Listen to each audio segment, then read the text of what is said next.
Thank you all for coming tonight. I am incredibly nervous. It's my first live event, and as I look around this room, there's family members here, there's friends here, there's clients here, there's old colleagues here, there's everybody that's been in my circle for the last 20 years. So that's, for me, that's fantastic. You're all sharing your time with me. You're all trusting me with your time.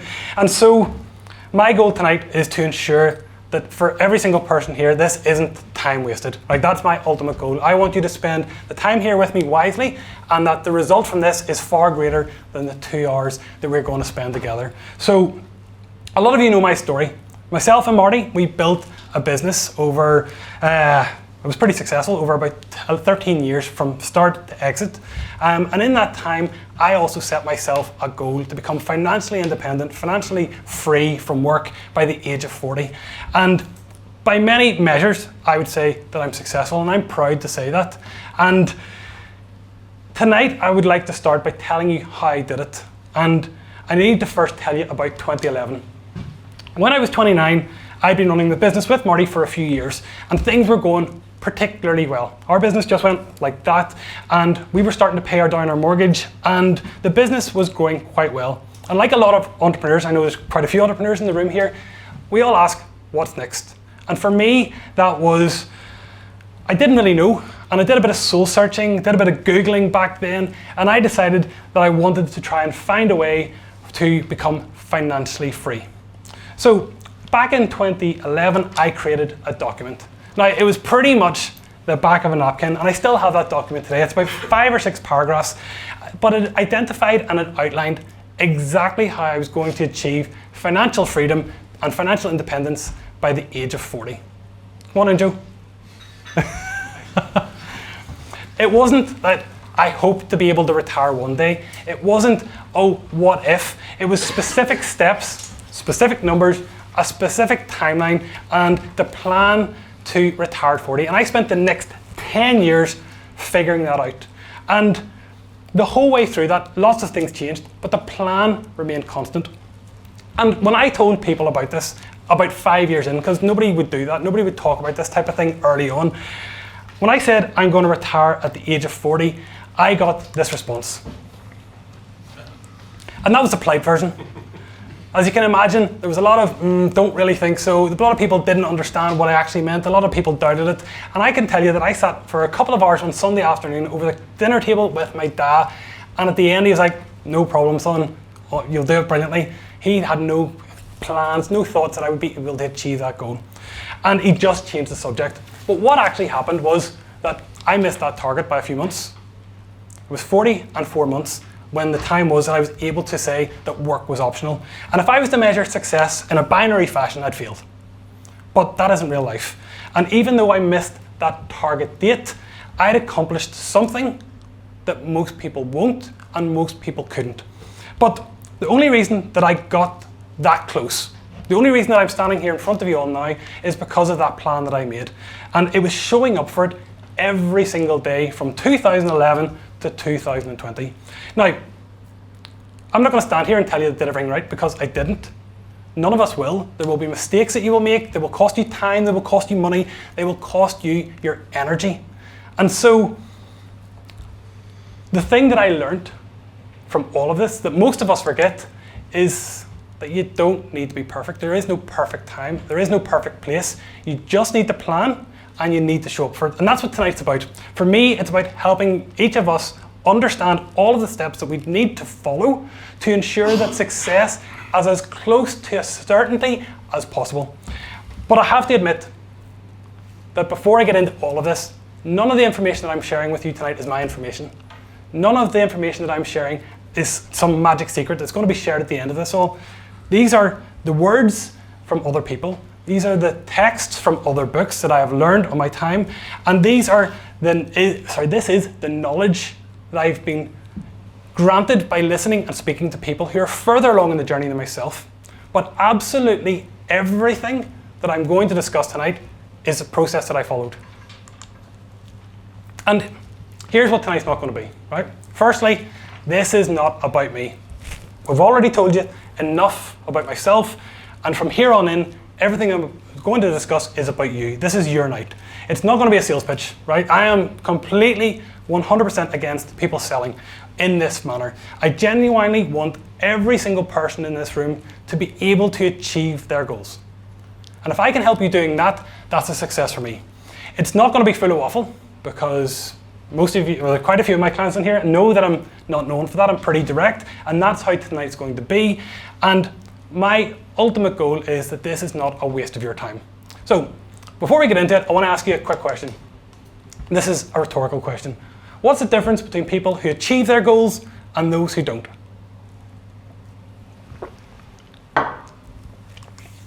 It's not motivation, it's not willpower, it's having a system that works. But I'll be completely honest with every single person here. What worked for me may not work for you. And that is absolutely fine, because your goals and my goals may not be the same. Your journey is unique to you. My journey was unique to me. However, the principles of setting goals, the principles of holding ourselves accountable are the things that will work for every single one of us. And we're at the start of January. This is a brilliant time to set goals for the next 12 months. That's what most people set their New Year's resolutions. I was given this card by a client of mine, and it was more about him than me, because my goal for the last 12 months has been helping him to stick to his goals. And he's not here tonight because, in his words, he hates people.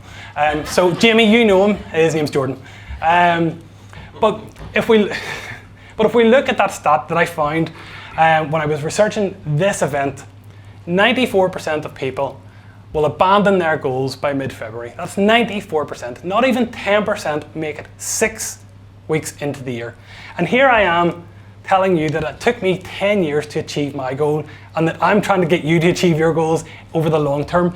But achieving these huge goals that we will set tonight does not come down to motivation, because motivation is momentary.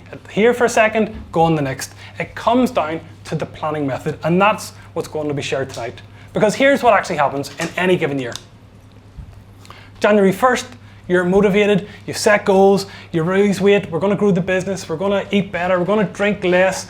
You write down 10, 20 goals. By January the 15th, not there yet, you're still working on some. Not all of them, but some.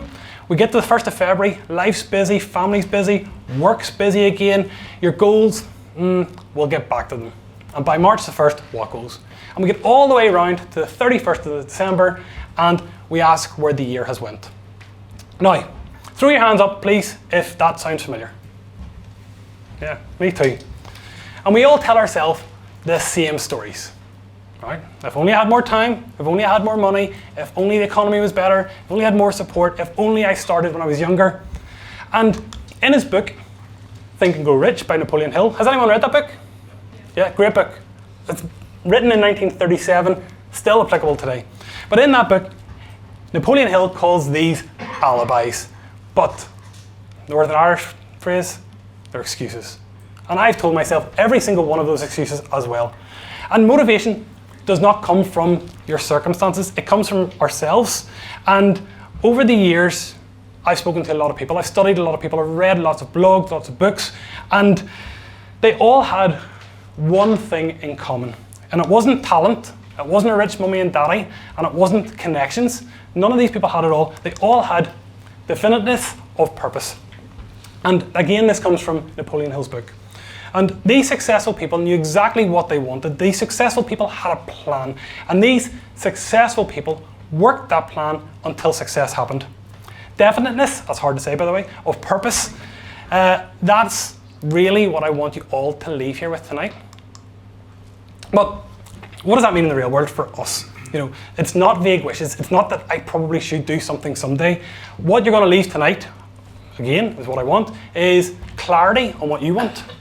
What is the goals that you want to achieve? What is your one primary goal for 2026? What system do we need to put in place to actually achieve that goal? And this network of people around you who are on the same journey as well. But first, I need to show you something. This might be familiar to a few of you. Is there anybody who doesn't know what Kaizen means? Thank God, right? So some of you will know that I named my business Kaizen. I also was DJ Kaizen before that, and I have to thank the name Kaizen to my 5th year business studies teacher, Mr. Higgins, from just down the road in Rathmore, because he's the person who introduced me to this phrase in the very first instance. But if you've not heard of it, Kaizen is a Japanese philosophy. It's small incremental improvements over time that compound to become much bigger things. Toyota uses it, Honda uses it, manufacturers locally, manufacturers globally use this. Actually, there was a gentleman meant to be here tonight. He can't make it because of the weather, Fergal, and he's a lean designer. He uses this in his process for designing as well. And it's something that I have built into my life for the last 20 years.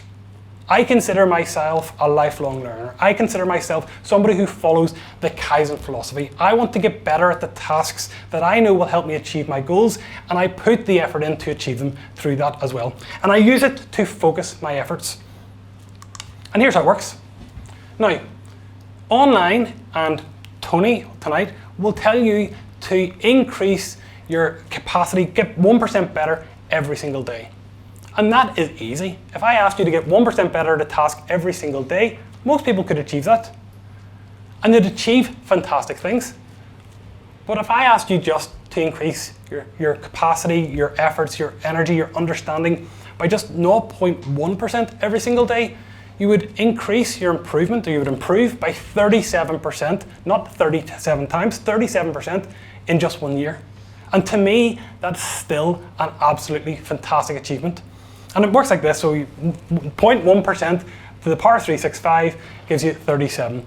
And there is an accountant, there's 2 accountants in the room, so they're going to tell me that's right. But that 37% improvement over 1 year, and that will compound every single year. So next year you'll be 37% better, the year after will be 37% better than the 37% better, and so on. And if you were to get an investment returns of 37% any given year, you'll be very, very happy. And this is going to be your own personal returns. So you should consider that. And Kaizen isn't about being perfect tomorrow. It's about just being a little bit better. It's about being slightly better than you were today. And this keeps you focused on the next version of yourself. And it keeps you focused on the tasks that every single one of us will understand that we need to complete to achieve this. But we all need to know who we need to become to achieve our goals. And this is the system, the planning method, and it's about what we're about to get into. So, going to get interactive again. I would love you to check page 1, not the cover page, and I'm going to show you something about yourself that you might not realize. And so, here's how this works. This is an exercise by Zig Ziglar. Does anyone know Zig Ziglar? So a motivational speaker from America, massive in the 80s, huge in the 90s, still very relevant today in 2026. Jesus, 2023 I nearly said. And he has used this exact process with tens of thousands of people all around the world over the last 30 odd years. And it's something that I kind of weave into the conversations with my own clients. Okay, so it's the end of this year, December the 31st, and we're all sitting back looking at the year, probably being the best year of our lives ever. We've achieved all our goals. Every goal that you've set tonight, everything that you've considered, we've achieved it. Here's my question. What qualities of that version of you have? The person who has achieved everything that they set out to do in 2026, what are they like? So it's time to get interactive, and I'm going to ask you to shout these next stages out. I'm going to write them on my Google Sheet, and I want you to consider the qualities. So they could be focused, which is up here now, disciplined, confident, healthy, organized, patient, but whatever they are, I want you to shout out the qualities that the person that you need to become will have. I'll start a timer, so we'll. Anyone want to go first? On time. Okay, well. Just so laughing. Hi, Joe. Accountable. Accountable, thank you. Organized. Organized. Disciplined. Disciplined. Who said calm? Yeah. We'll chat about it. Perfect. Anyone else? Integrity. Integrity, good one. Patient. Patient. Determined, yep. Relentless. Is my spelling okay so far? Yeah, good. More creative. Creative, more creative. More creative. Okay. Resilient. Resilient. Come on. Consistent, yeah. Oh, I do. Fitter. Fit, pardon? Fitter. Fitter, yep. Okay. Positive, yep. Cutthroat. Who said that? Oh, all right, bro. Yeah. You can tell which one was the nice brother in the and my prices are cheaper than his. Anything else? Open-minded. Candid, open-minded. Open-minded. A couple more just. Confident. Confident. Somebody over here shout something? Honest. Honest, love it. Trustworthy. Trustworthy. Okay. Now, apologies, there's a wee bit of back and forth here on this, so I'm just going to move to the next. Okay. So for each of these qualities, I want you to tell me if this is an attitude or a skill. So let's go through them. So focused, is it an attitude or a skill? Attitude. On time, attitude or skill? Skill. Oh, accountable, attitude or skill? Attitude. Okay. Organized, Skill. Skill. we're halfway there. Organized, skill, okay. Disciplined, Skill. Attitude. I'd say an attitude. Calm, consistent, Skill. okay. Integrity, patient, Skill. no, it's an attitude. Determined, attitude. Relentless, more creative, okay.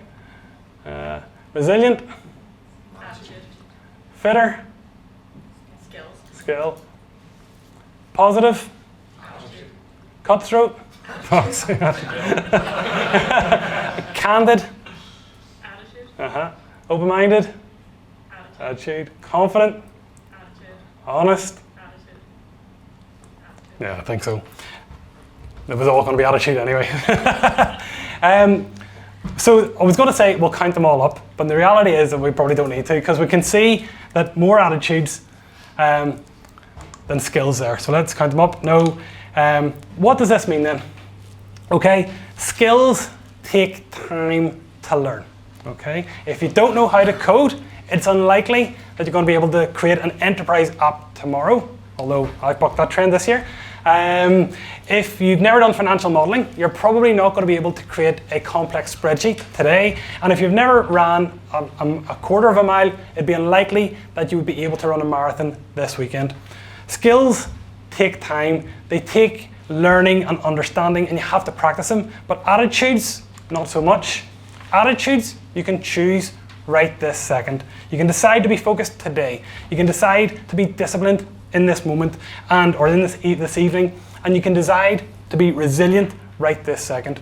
None of us has to wait for this. You don't have to take a course, and nobody needs to give you permission to change your attitude. You already have these qualities, and here's the proof. You're all here tonight. You chose to be here.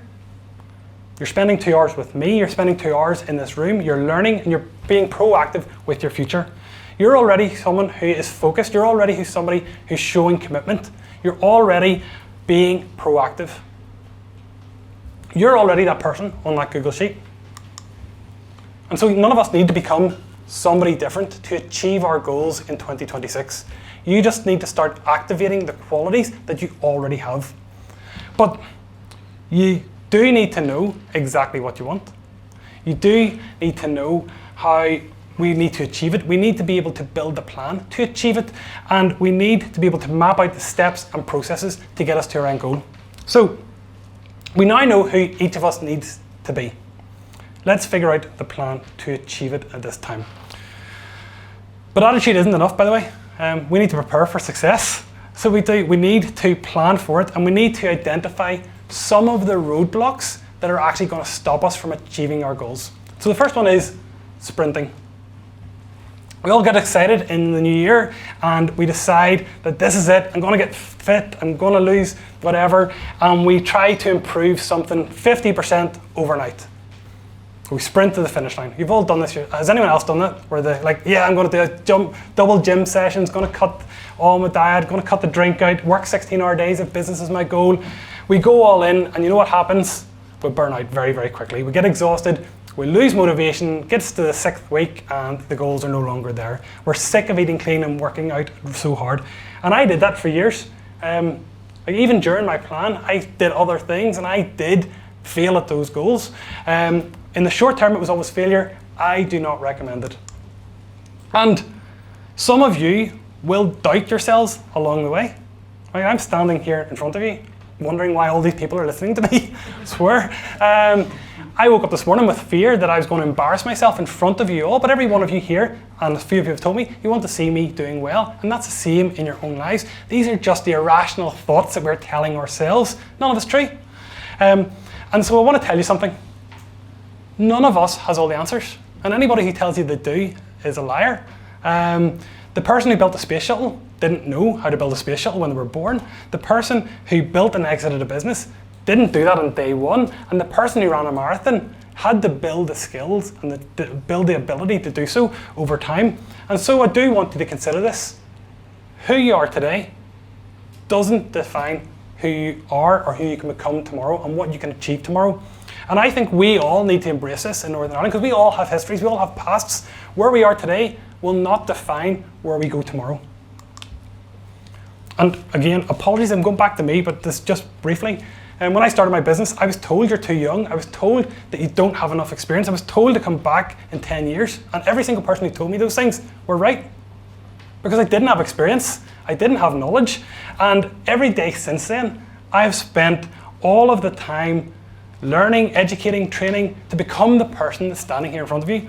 I'm better educated, a wee bit healthier, a few more pounds off me. And a few weeks back, I was speaking to a client and they commented about the knowledge that I was sharing in our meeting. And they were like, well, how do you know this? I was like, it's 20 years of experience doing everything that I've just told you to do.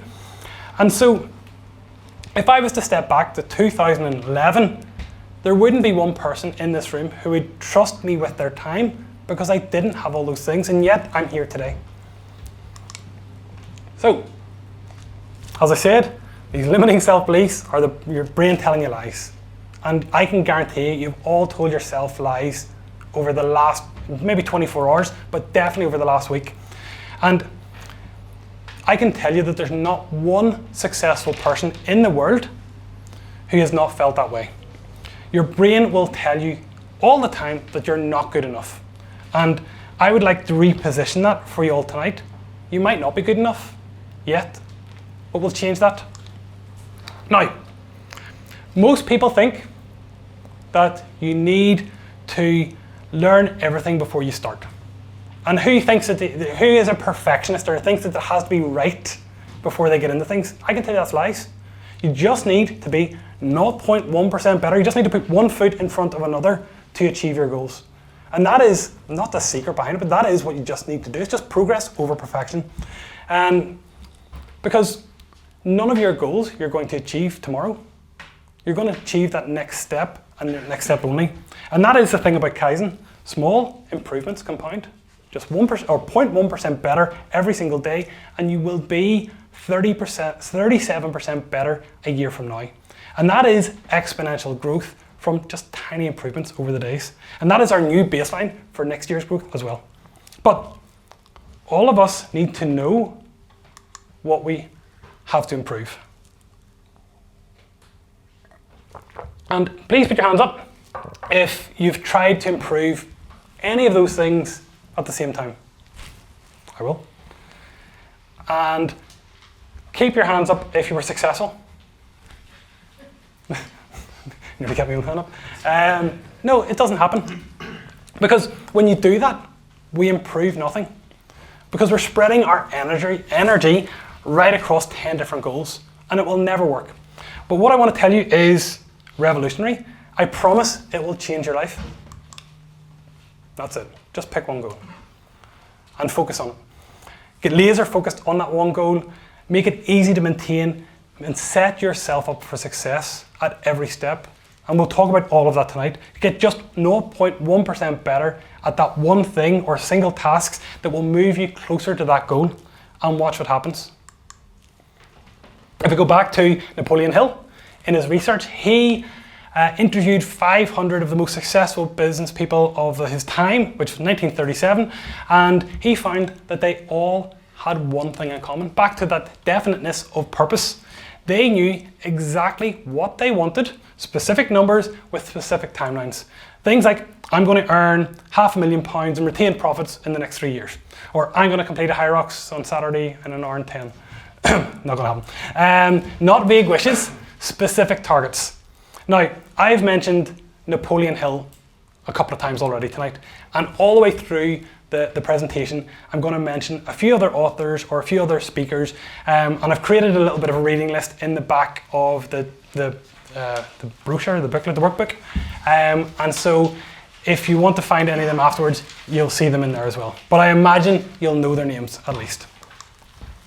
Now, each of the entrepreneurs that Napoleon Hill, interviewed knew the price that they had to pay to ensure success, to achieve their goals.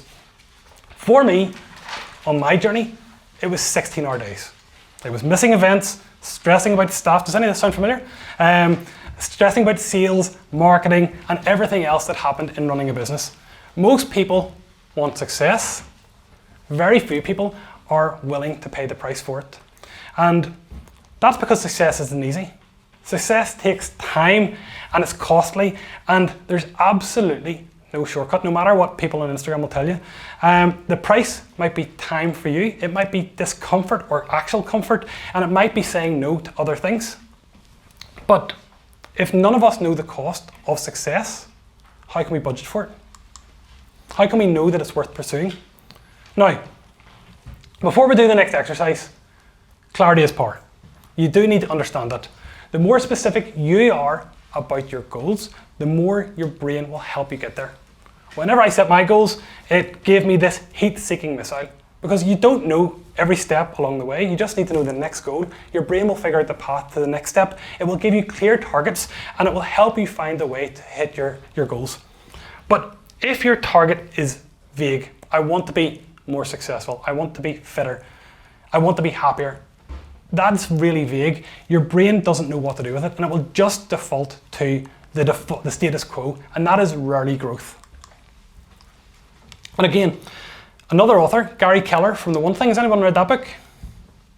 Less people? It's a fantastic book. Gary Keller in The One Thing, he says this very important point: success is sequential, not simultaneous. And I likened his whole theory in his book to Kaizen. It's just getting one step better, because you cannot do everything at once. You have to do one thing and then the next. That's how extraordinary results happen. Not by spreading yourself thin across 10, 20 goals, by focusing on the one thing that matters most next. So here's what we're going to do. Page 2 of the workbook, please. I'd like you to write down 10 goals you want to achieve in the next year, the next 12 months. Not 10 years from now, not someday, by the 31st of December this year. Make them clear, specific, understandable, and if you know me, a little bit ambitious. Okay?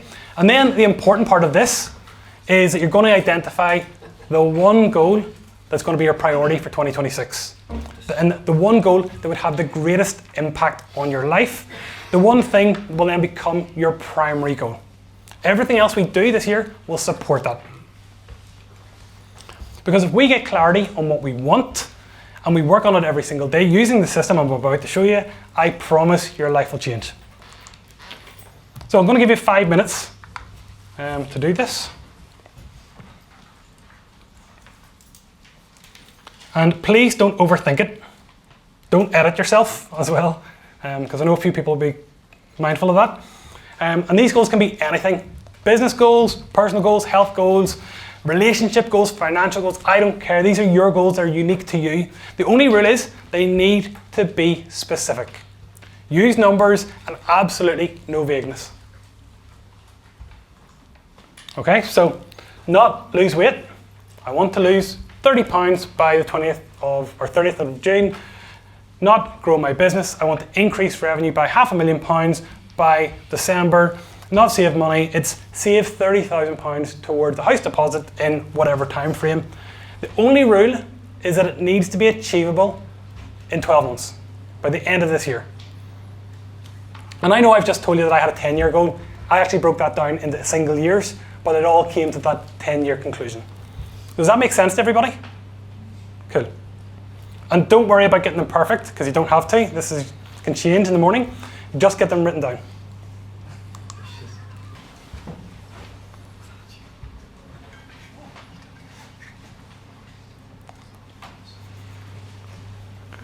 Okay, is everyone finished or close to finishing? Hands up if you've got all 10 down. Okay, brilliant. Did anyone find it hard or easy? Hard? Okay. Did you get a full 10? Full 10? That's okay. If you got 7 or 8, 6, 5, that's completely fine. You can always add to it later, and you can always change your goals. But the most important question that I want to ask you all tonight, and I want you to answer it yourself, is if we could wave a magic wand, and we could guarantee that you would accomplish just one of these goals in the next 24 hours, which goal would have the greatest impact on your life? Read that again in the workbook.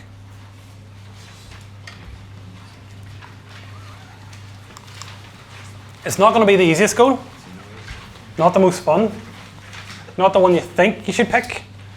It's the one that should have the greatest impact on your life.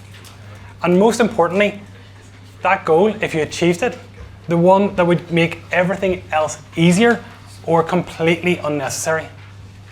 And so take a couple of minutes and pick that goal. Read through it, pick the goal, that one goal.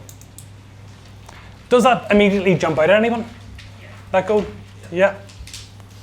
And that is a process. It's picking that one goal in that way, because you know that means it's true to you, it's true to your circumstances. And I want you to circle it. And here's the second question that Napoleon Hill asks in his book. What price are you willing to pay for that goal? What are you going to have to give up? What are you going to have to say no to? What are you going to have to say yes to? What will it cost you in time, effort, comfort, money to achieve that goal? Because every single goal has a price. And if you think about it for just a few seconds and start to build that plan in your mind, because this is how you're going to be able to achieve those goals. So, that goal you just circled, okay? That is your primary goal for 2026. Not all 10, just that single one. And this is how I was able to achieve my goals. And I did have one major goal, and I focused on it from 2011 all the way through to 2020.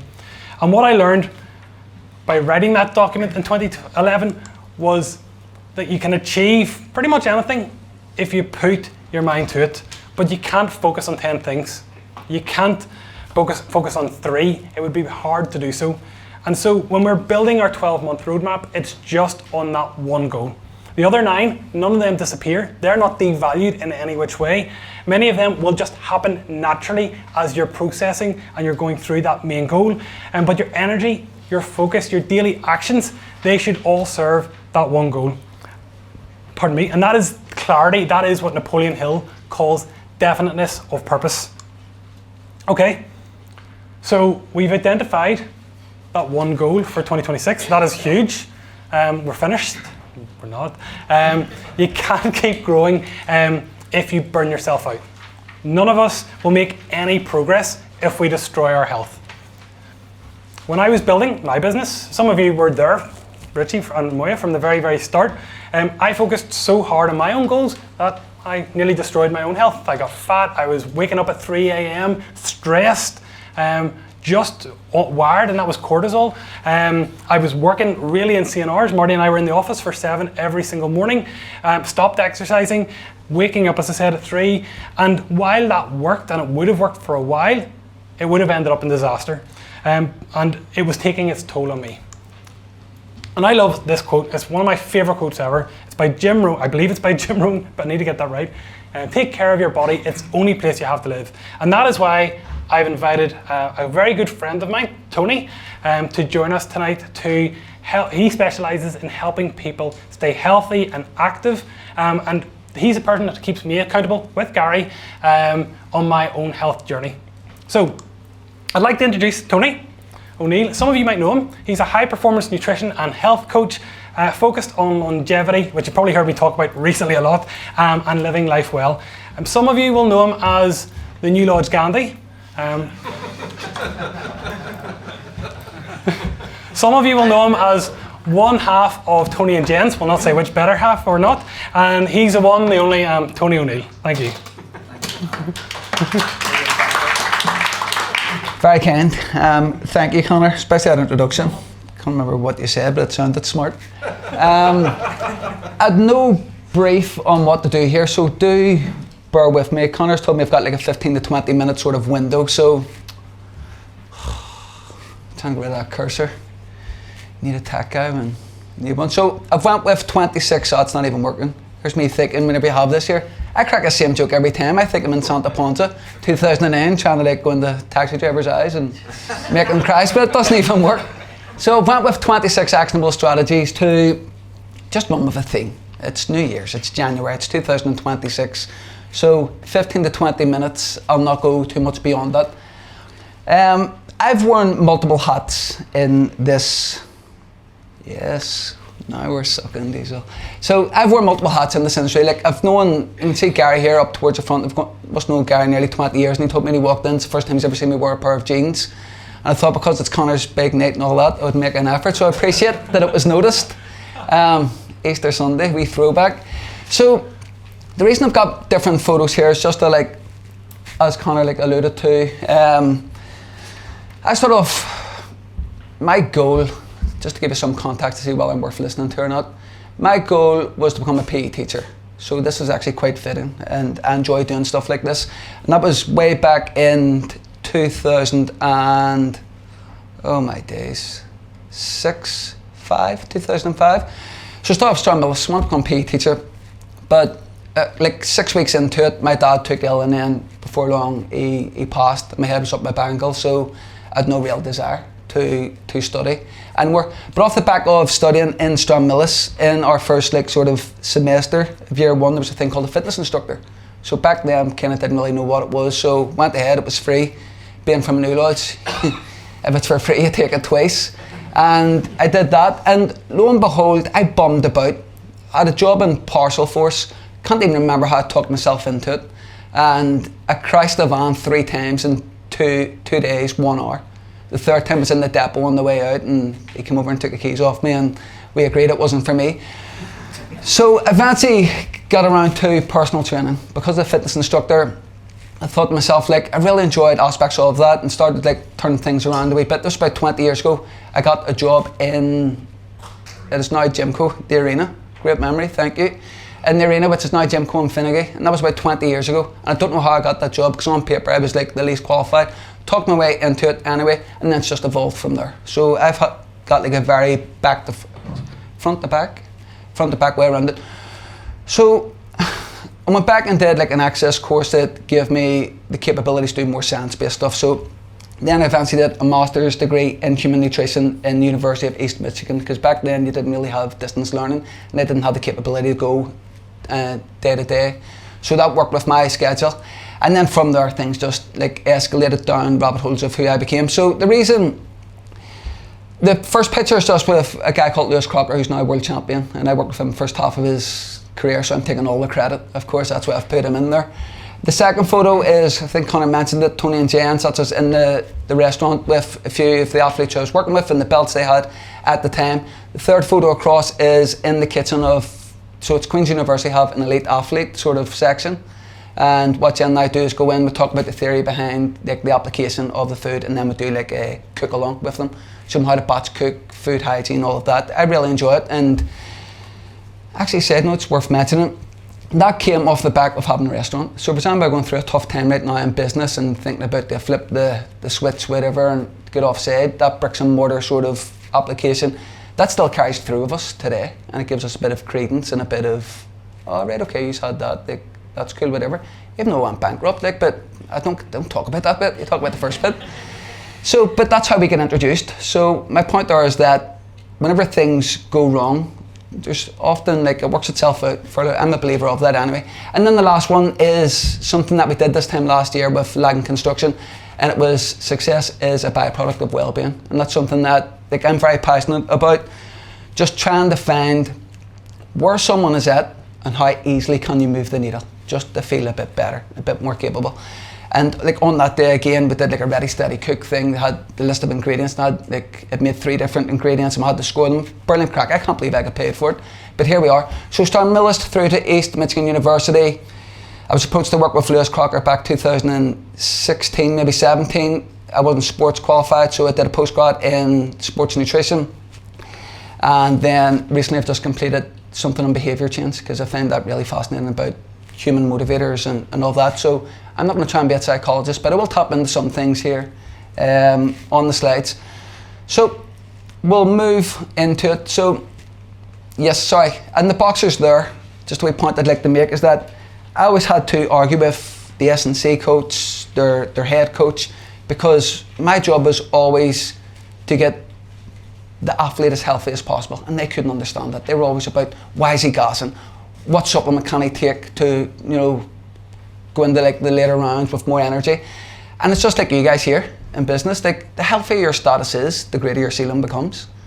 And whether it be professional athletes, entrepreneurs, I work a lot of one-to-one with, like, in the law sector, and they think it's a badge of honour for doing, like, 20-hour days.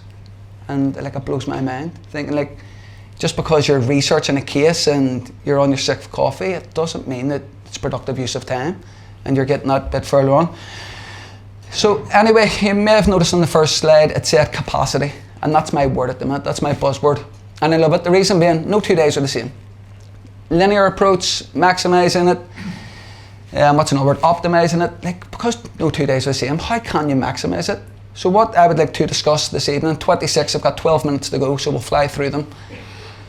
It's just like, we'll talk about 5 pillars. I've got a question mark there because I don't know. Foundation on social health. I'm a big believer in the more social connections you can have. Well, the research suggests it, but the older I get, the more apparent it becomes that the people who I work with who seem to have the greater application and the greater output are also the ones with the best balance. And they're constantly refining and working on it in terms of holidays, catching up with friends, etc. Nutrition, physical activity, sleep and recovery, and mental energy. And I'm not here to bark things at you. This is just something to agitate your thinking. That's all we're going to do here. It's January. It's a good time to consider certain things about how to improve your health status. And if there's any questions, just shout out in between. I know there's a workbook with Connor, so we'll just break that up. I'm happy to give it a quick sort of definition. So we'll tap into the first one.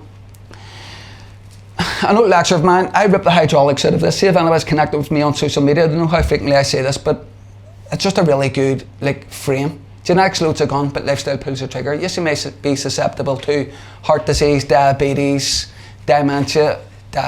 Really BT9 that, didn't I? Dementia, no. Get the restaurant back. But, like, yeah, genetics, your DNA, your baseline, but lifestyle does pull the trigger. When it pulls the trigger, I don't know. But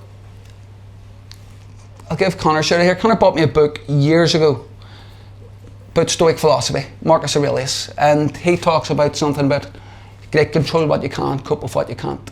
And I do think that everybody, myself included, I could sleep a wee bit more. I know it's a newborn baby at home, but I could, like, prioritise a wee bit more where you could do things to improve, I don't know, whatever output the next day you can do it. And for me, it could be sleep for sure. So we'll talk about metabolic health. For anybody who's in the, how would I word this? The fortunate position to be able to do blood panels profiling. It's 250 quid over 300 quid, so it's not cheap. That is the #1 feedback loop, in my opinion, that gives you absolutes of what's going on, like, underneath.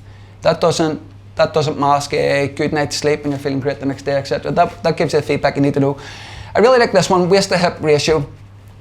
So basically, in centimeters, you take your waist and then you divide that into your hip, and that's kind of what you're looking for. Under 0.85 female, 9.5 male. Breathe intensely. So Connor's talking about books. I like to talk about books, and there's one from James James Nestor called Breathe. It's very, very good. I highly recommend it. Bit of pseudoscience in it, but I'm a big fan of it. It's forced me to mouth tape at night, and it's been an absolute game changer for me. My breath's not as stinking the next day. Head's a wee bit more clear, and I just feel, I've had my nose broken so many times that it actually helps me breathe when I wake up and I don't feel as congested. So it is something that you should check out. I've sent like a little link to information on it. Pain-free movement. Many people have been at a desk trying to like work on a task or get a project over the line and they're sore and they're uncomfortable. Like we've all been there, myself included. So I'm throwing out there examples there. Can you bottom squat? Heart health. What's your VO2 on your watch telling you, or have you done a test? Can you choose a goal, something that's going to make your heart work and challenge you to breathe a little bit more? Physical health. How many press-ups can you do? How many squats can you do? How many burpees can you do? We throw back to lockdown. And then neurological health, and that's how much can you bounce on one leg. Is quite a common test. You close your eyes, and I'm not going to test that, but one I would always recommend for that is just anything that your body needs to react to the ground, like your head needs to react to the ground. So if say you go for a walk up a mountain and it's like uneven surface, all of that makes you have to react to it. Paddle, like everybody's like paddle pros these days, and I'm a big fan of it because again all the research shows that the more you have to use your hand-eye coordination, the more you're going to hold on to your marbles as you age. Nutrition, so I'll rattle through these. Vitamin D3, 1 to 2,000 international units in rare months. Living in Northern Ireland, that's arguably 12 months of the year, unfortunately. But it's very difficult to obtain vitamin D3 from, just give me some feedback here, by the way. Would anybody take supplements to improve their health status? Yeah, we'll have people, so I'm speaking to people. I've put down 1 to 2,000 international units. An old actor of mine, a guy called Graham Close, specialises in vitamin D3, and he said, and this was years ago, he said that in years to come 8,000, 10,000 would be normal. And then I saw something recently where he talks about how it's very grey and he still doesn't know. So I don't know, maybe early signs suggested take more. Now he's like reneged on that and came back. And then I saw something on Twitter yesterday, academics pushing how 20,000, 40,000 like mega dosing, how much impact they can have like positively on your immune health. So I don't know, but 1 to 2,000 international units is definitely a recommendation. I'm a big fan of omega-3s. It's very difficult to get in your diet. Like daily recommendation, typical recommendations is several times per week fatty fish. I would just supplement it every day. Very important for cellular activity. In context of using your brain for like cognitive output to get ahead in business. What omega-3s do is that they give your cells an easy pathway for sugar and stuff to come in, be metabolized, come back out, and then you're more energetic. You don't get sugar crashes and all of that. In the brain, it's a double membrane, which means this needs to happen and then this needs to happen before it can go in and be processed. Does that make sense? What omega-3s do is make that softer, more pliable, easier to go in. Diabetes is ultimately your membrane is like a brick wall. Sugar bounces off it and then you sort of get sugar crashes and all of that. So if we're going off a wee bit of a tangent. Post-meal walk, I'm a big fan of. Anyone I work with, one-to-one, they say they get slumps in the afternoon. As soon as they have their lunch, I encourage 10, 15, 20 minutes of movement. Helps metabolize it so it's not sitting in the bloodstream. Hydration, 2% drop, leads to a 20% decline in cognitive performance. Recommendations around 0.3 litres per kilogram of body weight. So I'm around 80 at the moment, 2.4 litres won't be far away. If you train a lot and you sweat a lot, you're going to need more than that. Colour of your urine is a great feedback loop. And then magnesium is a supplement worth considering because it's involved in 1,300 chemical reactions in your body, and that's ultimately what is constantly going on inside of us. Even sitting here sedentary, there's a lot like taking place. So it's something to consider. May help you sleep also. Physical activity, so talk about like cognitive enhancement. So BDNF, does anybody know what that is? Brain-derived neurotrophic factor? No. Essentially, I know, it's a mouthful, isn't it? And I mumbled that last bit because I don't know if I was like 100% right. But see, like, if there's one thing that's going to move the needle in terms of your capability to perform better in business is to exercise. What exactly you do and how you do it is entirely up to you. Because we're all different people, we're all wearing different clothes, we all have different likes, dislikes, and just lean into whatever is sustainable for you. But there's nothing bigger. So 3 or 4 thoughts on this? Yes. Conversational cardio. This is bare minimum. I bring these two in side by side.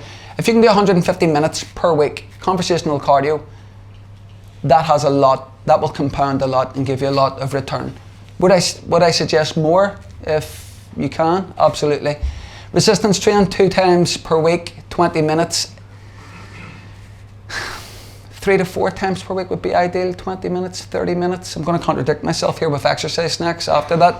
1 to 3 minutes, 3 to 5 times per day. That could mean like if you work on the 10th floor in a building, you go in through, take the stairs, things like that. It all compounds, and the evidence is really coming through here because we are becoming a lazier sort of society, that things like this, there is plenty of merit in doing it.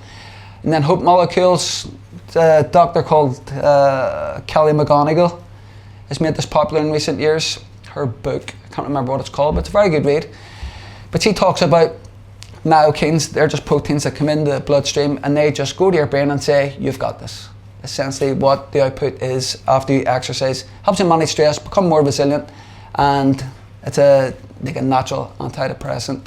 Moving on, sleep and recovery. So I saw this stat whenever I was prepping for the talk and I just thought, why not? I'll fire it in. Because again, I work with people who have a badge of honour saying, I was up really late and I was up really early, and it's all about the capacity of your output and what you can do. And like if you can get 20% more doing 30% less, like it's a worthwhile equation. Sure, we're not robots. So 12% risk of death just shoots you from the hip. Consistent bedtime routine. So timing in a cool room. So work with your circadian rhythm. Do we know what that is? Without boring the pegs off you. So circadian rhythm is basically just your natural sort of set point inside, when to wake up, when to go to bed, when certain hormones peak and dip, whatever. The research suggests no caffeine 10 hours before your regular bedtime. If you cut food, cut liquids and blue screens. So if you can read a book or put the wee orange blocker glasses on, they will help. This is just what the research says. I get that it's not everyday, like regular, achievable things, because I don't do that, but it's in the back of my head. I do try and achieve it, and just having that thought, it helps me lean towards being a wee bit more disciplined. Sleep debt. So before we used to think that after a night's sleep we couldn't peg it back. You actually can peg it back. The research now is showing that if you can get more sleep at the weekends, it does help offset what goes on Monday to Friday through certain commitments. Heart rate variability and resting heart rate are two buzz trends now in terms of health. You want your heart rate variability to be as high as possible. You want your resting heart rate to be as low as possible. And if you can manage the trends, do many in the room have like a wearable tracker that gives you that feedback? So try and like listen to the watch and see, well, it's not going to speak to you, but you know what I mean? Like look at the trends and get feedback on what's going on. If you're tracking your heart rate variability and you have a few drinks, like you know what that's doing. And if that can plant the seed where instead of having 12 pints and you have 8, who knows, maybe it'll like compound over time. I'm a big fan of play in any way you can. And I'm sure like some of us are guilty in the room who keep putting that mate off to go and play paddle because it couldn't be arsed being on their mate's Instagram. But appreciate that, thank you.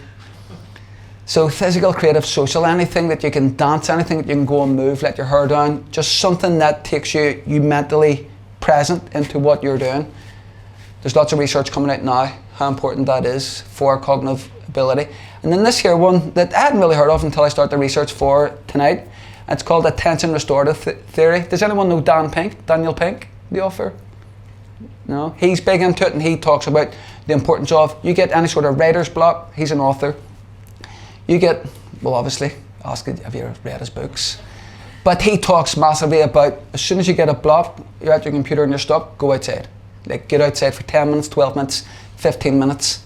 I've added a link to it. So it's something worth considering. So sleep is king and it goes beyond anything. And the amount of arguments I've had over the years with people I've been working with and they need a diet plan and their training regime isn't working, that's why they're not losing weight. But yet they're sleeping 5 and 6 hours. You know, and it's kind of like, it negates anything that you can do. Sleep is extremely underrated when it comes to executive function, cognitive output and application when it comes to working on yourself and working on your business. Mental energy. So for anyone who is going through a period of heavily reduced sleep. There's a lot of research come out in the last 12 to 18 months talking about megadosing creatine. Is anyone familiar with this? So it's 0.35 per kilograms of body weight, helps offset sleep deprivation. So it just helps the energy in your brain, just kickstart that wee bit more memory recall, etc. Typically I would recommend 0.1 grams per kilogram of body weight. So for me again, 80 kg, around 8 grams per day to get all the benefits from that. Walk in nature. Again, I was just talking about there, I've attached a link to creative thinking, increases by around 60% when you're out for 15 minutes, something like that, the study. Anyone heard about this recently, digital detoxes? Yeah, so this here's massive at the moment, and I think digital detoxes and microplastics are going to be like the next like few years, like the big thing, more data and stuff coming through it. And 72 hours seems to be the window. All different angles of studies around that seem to have settled on 72 hours and the difference it can make. And I have done it before because I'm just a consumer. I just love to consume. And like, I've worked with Connor and he's probably saying to himself, yeah, you do. And I take less action on it because I'm over consuming. I think like 72 hours without like my phone, it's unbelievable. Like just the energy I have for going into work on Monday and like serving people. And then the last one, lead to FOE Newlodge Gandhi number. So self-determination theory. So my studies there's over 90 proven theories on how to positively change somebody's application and like get in ahead. But a lot of them seem to settle on this same theory that they believe in. And this theory derives around three things that humans like for intrinsically motivated to go and apply yourself. It's autonomy, competence, and relatedness. So does anyone like play sport or part of like I know guys in BJJ, so that's a good example. See those sorts of like clubs, amateur clubs, sports, anything related, it makes you have to work and hone the skill. So you're increasing competence, you're improving. It makes you feel like you're part of a club. It makes you feel like you're part of something that's bigger than you, and therefore there's no pressure on that, and it's easy like to apply yourself and help develop that because you've taken you out of the equation. And the first one, autonomy, it's that you're there because you choose to. It's not because you're 14 you're having to do a cross-country run and you don't want to because it's Baltic outside. So see all those three things, see the more you can nurture them, the more you can keep like working on that aspect of yourself. Again, we talk about capacity. The greater your ceiling becomes. I'm actually loving these images, by the way. I've just seen Jen walk in, my other half there.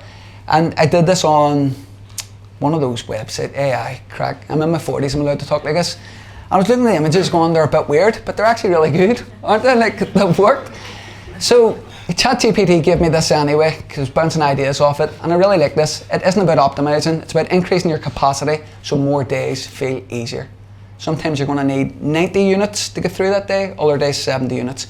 But it's just about knowing that you have the capability. And somebody said confident in the room, talking about like skills. The more you apply yourself and working on yourself, the more confidence comes. Because you can't buy confidence, you can't go out and like go onto eBay and check it out and see like if there's a bat now price and it's cheaper. That's not how it works. We need to like take the actionable steps so that we build the evidence. Sure, we agree with that. And then I copied Connor's homework, and it's just a James Clear classic, Atomic Habits. We've all read that, haven't we? It's a classic, but it just compounds. Like when it comes to goal setting, anybody I've worked with, and I've worn many hats in this. I've worked with people who have lost 10 stone. In the gym, I've worked with professional athletes who, if I don't do my job correctly, that the main event doesn't go, and there's probably like £1 million down the tubes. Or whatever, they can't get a late replacement. And it's always the same message, just find out where you're at, what is the 1-2% that you can work on that's effortless. Maybe pick something that also challenges you, where it reins you in a little bit, keeps you disciplined, and it compounds, months, years, and so forth. So I think that is it, it is. So guys, thank you. Superb, thank you so much. If you've heard me talk about health or fitness, my information's come from that fella over the last 12 years that we've known each other. And what he's said is critical. You know, if we have a system that I'm about to share with you, and we don't have the energy to output that, if we lose our way, if we're tired, if we're sluggish, you'll never be able to execute it. Because you can have the perfect plan, but we need to be able to follow through on it. So please listen to Tony. Everything he said is very serious for me. It's how I get through my days and how I build the capacity in my own life. But we now need to think about the system that will help us achieve the goal that we're set. Now, this is a very flattering photo of this gentleman because he's about 30 years older now. This is Brian Tracy. Does anybody know Brian Tracy? He doesn't look like that anymore. But again, he is a motivational speaker from the 80s and 90s, still relevant today. I listen to all these podcasts and watch all their videos online, not in the car. I listen to them in the car, and they're brilliant. Now, he has 4 steps in one of his videos, and it's very much akin to the Kaizen system. We need a daily planning method, and he found that very successful entrepreneurs use the same system, and it's just 4 steps, that's it. And he claims that if we do this, we will increase our productivity by 2 or 3x. So if you want to turn to page 4 of your workbooks, please. Step 1 that Brian Tracy says is just to make a list. Every single day. Now, please tell me, does anybody make a list every day for the next day? When do you do it? At night time? Before you leave work? Before bed? Brilliant. I find that life got in the way in evenings, and so before I left the office, every single day, I would have got my Apple Notes out and I'd have wrote down quite a few tasks that I had to complete the next day. But every evening, before bed, or first thing in the morning even, if that suits your schedule, brain dump all the tasks that you need to complete the next day, all the calls, all the emails, all the meetings that need to be done, and get it out of your head and get it onto paper. Because you don't want to wake up in the middle of the night thinking, I should have done that, or you don't want to forget it the next morning. We've all done it, we've all thought of this thing that we have to do, only to forget it the next morning. Why does this work? Well, when you have a list, you have a track to run on, you have a plan to follow every single day, you've prepared yourself for success, and you're making it easier for yourself to accomplish these things. And Brian Tracy says that if you just make a list, you will be 25% more productive every single day. And I have found that to be true in my own life as well. Now, here's where most people fail. They get a list and they'll pick the easy tasks. They'll pick the one that's not going to be the difficult email. They'll pick the one that they like the best, or it's the most urgent one, or it's whatever email just came into their inbox that morning. That is not how successful people work. Successful people use the 80-20 rule, which is very similar to the 90-10 rule. It's 80-20 is Pareto's principle. You all know that, I'm assuming, quite a few of you. Well, 90-10 is pretty much the same. There's going to be one task on that list that's going to take priority. And that is the one that you should focus on. That is going to be the most important task. And it's never going to be the easiest task. It's never going to be the one that you want to do, but it is the one that you should start with every single day. Now, Brian Tracy says this as well. It's if you could only do one task before being called out of the town for a month, what one task would that be to complete? That's how you're going to identify the priority task any given day. For me, in business and to achieve my goals, it was just to make more sales. And so every day, I loaded up my emails, I had my call schedule, I made those calls. Until such time that my efforts in sales were outnumbered by the team around me, where my team then had to be, my goal was to, or my job and my task list was to make sure everybody else was doing their job. That will be your priority. And I'm going to talk about James Clear in Atomic Habits as well, because James Clear's Atomic Habits, for those who haven't read it, is pretty much the Kaizen principles the whole way through. It's about becoming better every single day, and the small choices that we make that might be seen to be insignificant in every single day that add up to long-term huge impact. And in his book, he actually advises you to ignore goals, but to focus on the systems instead. And these systems are how we're going to take the processes to lead ourselves to success. Now, we need to make our good habits the path of least resistance. Apologies, has anybody read Atomic Habits by James Clear? So you know where he tells you to set your gym gear out the night before and do all those things. I used to set my alarm for the gym. I still go to the gym at get up at 5:20 in the morning, and I set my alarm at 3 o'clock the day before, so that's one decision I don't need to make before I go to bed, so I know I'm going to get up at that time. We have to make our habits easy to follow. Whatever that means for you, it might be meal prepping the night before, which I know a few of us do, getting our gym bag ready, or having your email scheduled for the next day. Like most of us use Gmail or Microsoft 365. You can schedule your emails for the next day. Make that job really, really simple for you. So, and the fourth thing that Brian Tracy says, I'm going to steal all his quotes tonight, is that we need to start immediately and single handle the tasks. Now, what does this mean? Well, this is going to actually separate the successful people from the unsuccessful people, and we don't multitask. We don't jump into our emails first thing. We don't skip from here to there, or whoever's popped around your door with a problem. We single handle that task. We do one task until it's done. And I can tell you that I used to do this every single day. Marty will tell you, we told people not to come to our office until 9:30 so that we could get our tasks done. And if I did nothing else in that day except that single task, the day was a success. I'd achieved what I set out to do because I knew that that task was going to bring me closer to my goals. Everything else happened naturally. Everything else was, supporting that. But that task was the priority, was the one thing that was going to help me focus. And Brian Tracy claims that this will increase your productivity by 50%. And he's seen that himself. I know that it just worked for me. And as I said, if I had accomplished that one task, my day was a success. I knew that I was successful.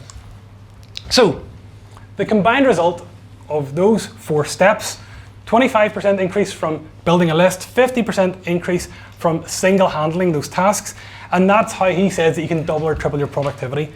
And I can tell you that I used this method and I was laser focused on this every single day. And if you consider this with the principles of Kaizen, then you'll be getting better and being more consistent at all times, and that will give you greater focus and growth. Now, motivation and willpower doesn't last. It's momentary at best.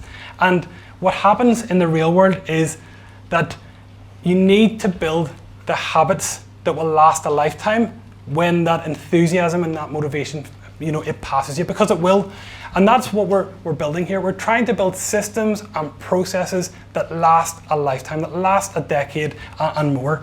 And making these processes automatic where possible.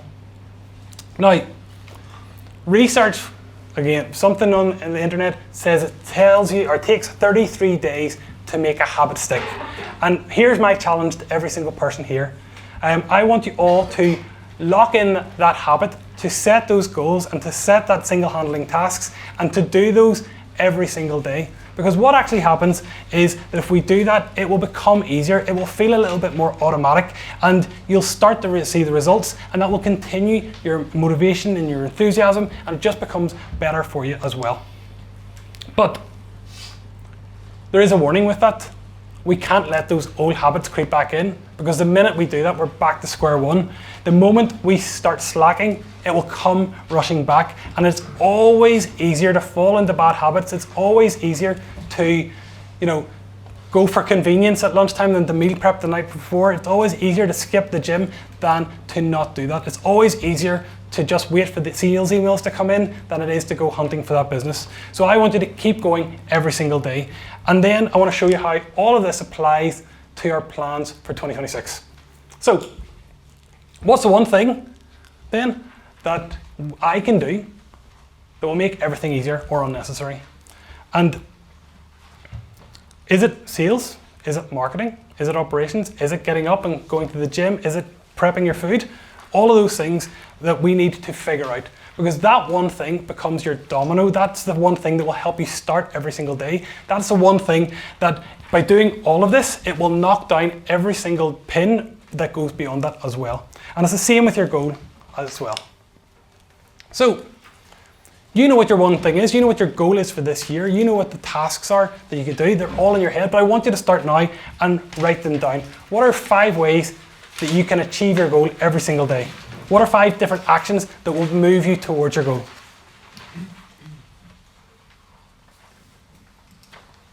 When I used to do this, I had a spider diagram, like a mind map. Has anyone ever used mind maps? My team hated it. Because I come back from holidays or Christmas and there'd just be this massive, like it was, yeah.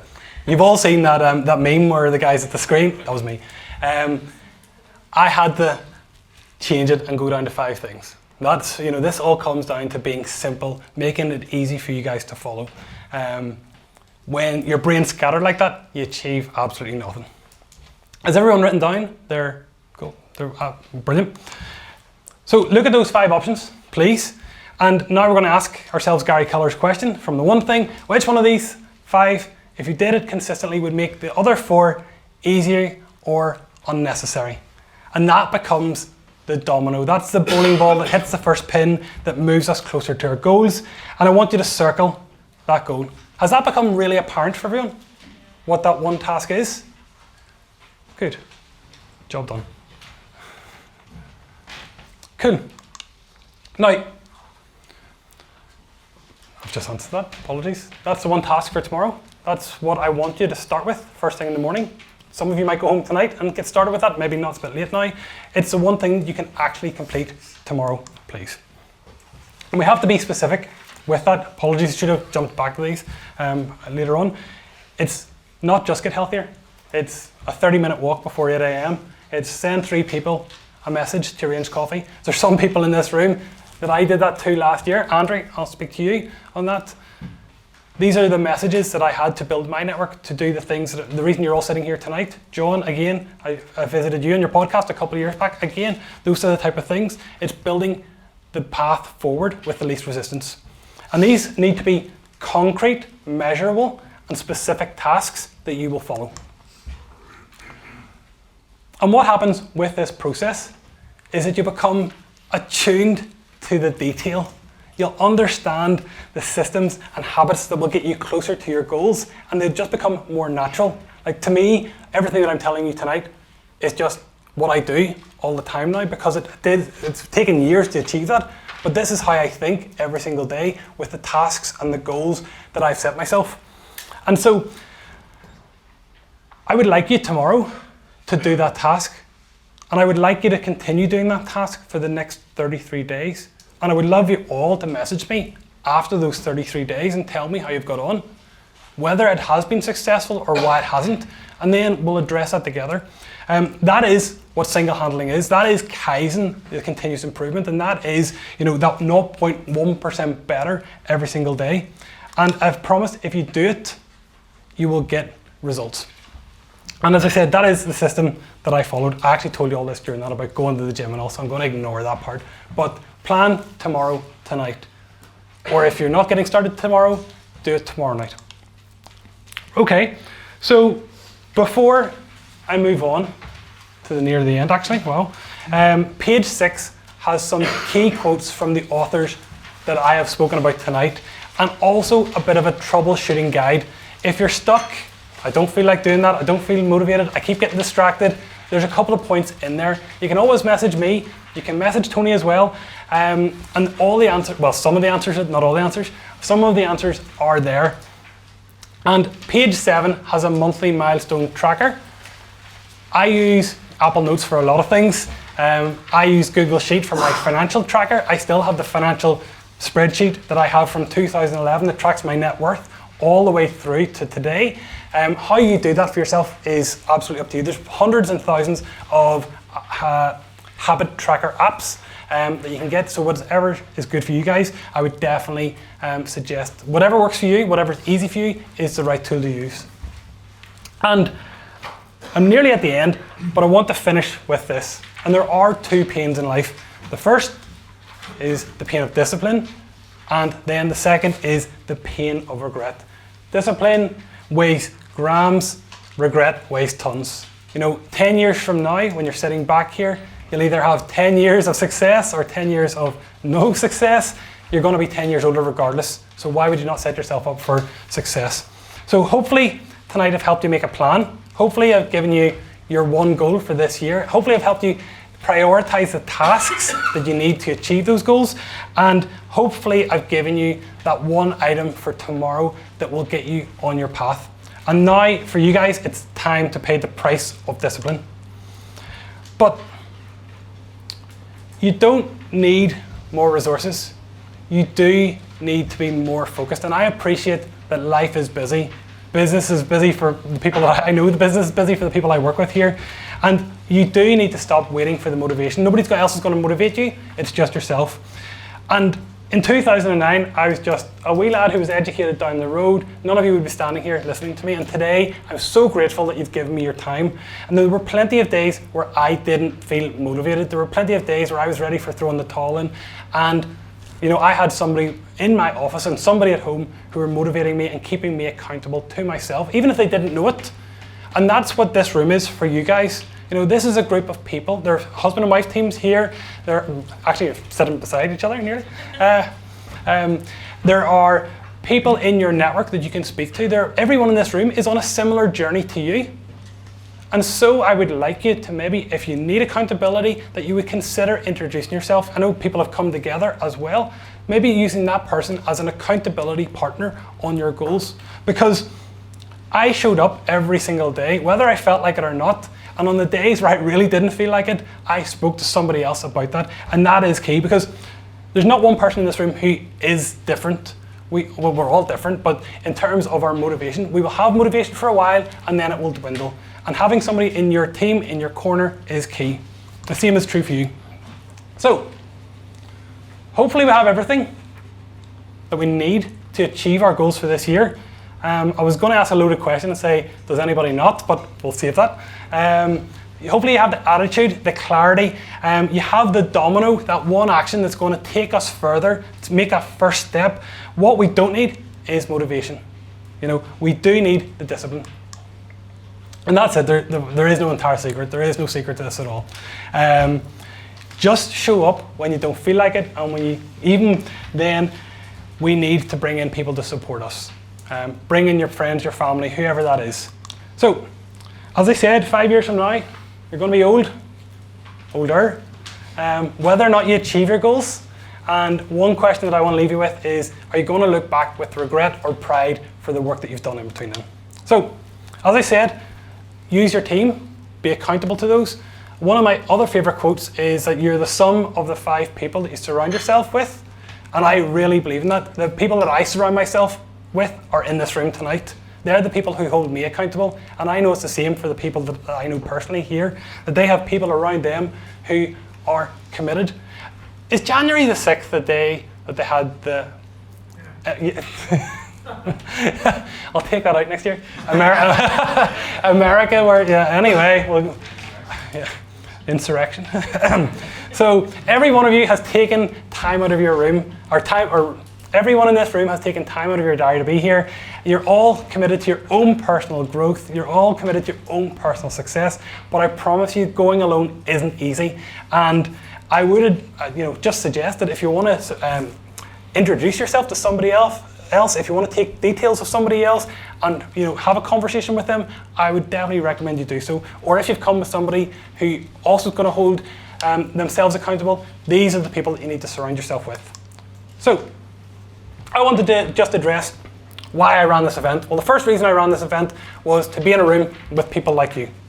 The second reason, which equal, was to raise some money for the Friends of the Cancer Centre. And thank you to everyone here. We've raised, I don't know if you saw my post earlier, but nearly 1,500 quid.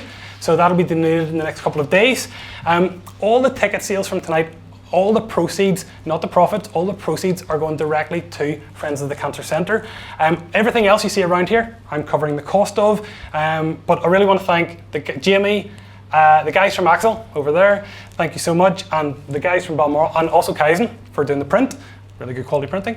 It's not my business anymore, but I still feel loyal to it. My goal for 2026 was to create this event. My second goal for 2026 was to do a Hyrox, and I'm ticking off both of those on Saturday. So there's nothing like smashing your goals 6 days in. But honestly though, I didn't come here tonight to sell anybody anything. Many of you are my clients, many of you are my friends and family. I just wanted you guys to achieve your goals. And if I've helped you one step further on your path to achieving them, then I will consider tonight a success. So I want to say thank you to everybody for sharing your time with me and trusting me with your time. And if anybody has any feedback, I was going to do an anonymous questionnaire, but I'd figure out who you were. So I would make it my point. So just send me an email, good or bad, please. I would love to hear it. If there's anything I could do better, fantastic. I don't know if I'll run this again, so tell me if it was worthwhile, first and foremost. But for myself, I just want to finish with this. When you leave here, I want you to write down the task that you need to do tomorrow. I want you to commit that to doing so, and I want you to start tomorrow working on that task, and I want you to do that for the next 33 days. And by the 8th of February, which is 33 days from tomorrow or today, I'd like you to message me and tell me how you've got on, good or bad, and see where you are. And I imagine by that point, I know it's true for me and people that I've worked with before, that you will be a different person by that time. You will have built a habit that will last. And by the end of 2026, I hope you will be unrecognizable in your goals from now. And that maybe you'll look back at tonight as the night where things have changed for the better.